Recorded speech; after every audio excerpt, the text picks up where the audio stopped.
सभी दर्शकों को मेरा प्यार भरा जय श्री श्याम। धर्म चर्चा में आपका स्वागत है। धर्म चर्चा की पिछली एक वीडियो में हमारे दर्शक ने हमसे एक सवाल पूछा। वो सवाल ये रहा, उनका कहना था कि महाभारत का युद्ध कुरुक्षेत्र में हुआ था और बाबा श्याम का शीश खाटू तक कैसे पहुंचा। क्या इस बारे में कोई तथ्य है, कोई बात है, कोई किंवदंती है, कोई साक्ष्य है, तो वो बताने का कष्ट करें।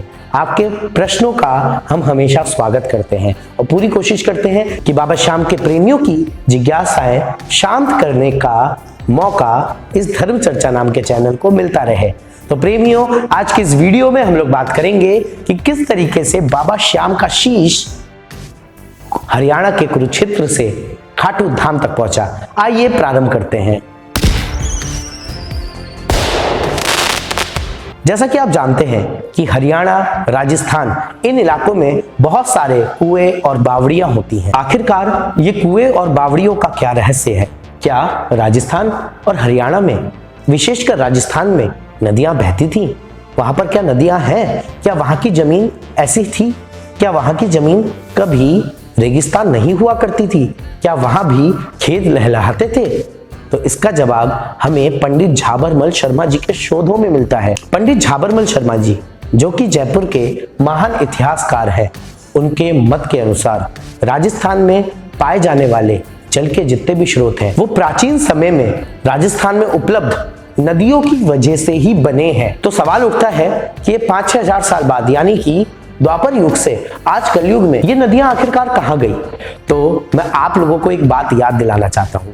महाभारत की युद्ध के समाप्ति के बाद आप सबको पता है कि बर्बरीक के शीश ने पांडवों के अभिमान का मर्दन किया था। अगर आपको यह कथा नहीं पता तो आप कमेंट सेक्शन में बताइएगा, मैं अगली वीडियो में इस बात को भी लेकर आऊंगा। लेकिन अभी मुख्य बात पर आते हैं कि आखिरकार शीश हरियाणा से खाटू धाम तक पहुंचा कैसे। तो बर्बरीक ने जब पांडवों के अभिमान को चूर किया, उसके बाद भगवान श्री कृष्ण जी ने बर्बरीक को पूजनीय होने का आशीर्वाद दिया और पूजनीय होने का उनका यह आशीर्वाद हमें स्कंद पुराण के कौमारिक खंड में जरूर मिलता है। इसके बाद बर्बरीक के उस अमर शीश को वहीं पर पास में बहने वाली एक नदी, जो कि खाटू से होकर जाती थी, और उस नदी का नाम है रूपवती।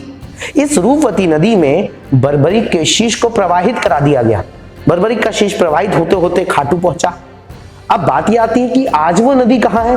तो महाभारत युद्ध की समाप्ति के बाद अश्वत्थामा कौरव वंश के सर्वनाश से बहुत ज्यादा क्रोध में आ गए और उन्होंने ब्रह्मास्त्र का संधान किया। यह देखकर अर्जुन ने भी ब्रह्मास्त्र का संधान किया था। उस जमाने में हम ब्रह्मास्त्र कह रहे हैं, वास्तव में ये आज के हाइड्रोजन बम, न्यूक्लियर बम के बराबर ताकत रखने वाले ही अस्त्र थे। भगवान श्री कृष्ण जी जानते थे अगर दोनों तरफ से ब्रह्मास्त्र चलेंगे तो दोनों ही तरफ का सर्वनाश होना निश्चित है। भगवान श्री कृष्ण जी ने अर्जुन और अश्वत्थामा को बहुत ज्यादा समझाया और भविष्य की योजनाएं तय करने का सुझाव दिया।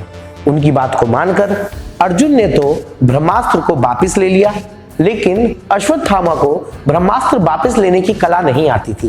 कहते हैं कि उस समय अश्वत्थामा ने उस ब्रह्मास्त्र को उसी जगह छोड़ा जो आज का राजस्थान है, और उसकी गर्मी से, उसकी ज्वाला से वहां पर मौजूद जो नदियां हैं, जो जल स्रोत हैं, वो सूख गए। लेकिन बाबा श्याम का शीश वो खाटू में रह गया।